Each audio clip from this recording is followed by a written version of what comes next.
My wife had phoned me and said, you need to get home from Okotoks because it's pretty bad here. And I thought, well, how bad can it be? It's the same as every other spring. But when I got back to town and the chaos that was going on and the police and emergency vehicles were out and they were trying to direct traffic as best they could, and they honestly, I don't think, knew where to send anybody.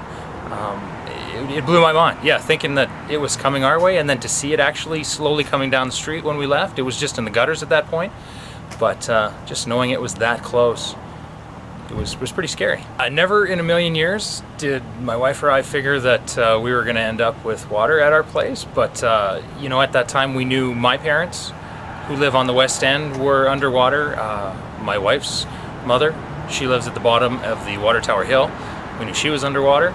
So when I got home from work, I just simply started turning our house into like an evacuation center. Setting up cots downstairs, getting spare blankets and everything ready.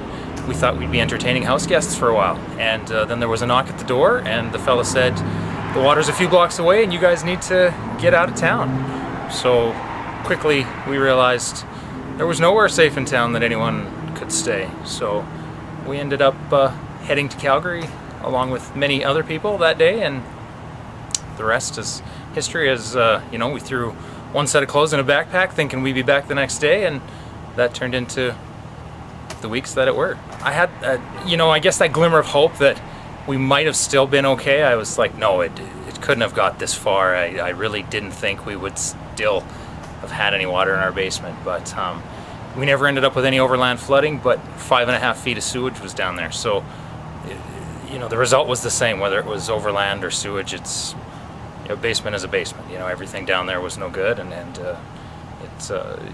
the shock. Yeah, it took a while for it to set in. You really don't believe it until you see it. Obviously, I pick up recycling, and that was the last thing on people's minds at that point, with the garbage that was everywhere and the mounds and mounds of things that were ending up out at the landfill.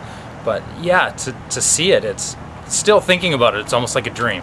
Like we all lived it, but you know, the traffic and just everyone was parked everywhere, and you know, it was what we needed to go through in order to get cleaned up and get better. But yeah, still thinking about it, it's really hard to believe that we all lived through it, and at some point you got to get back to some sort of normalcy, and you just create a new normal. I think is what everyone did.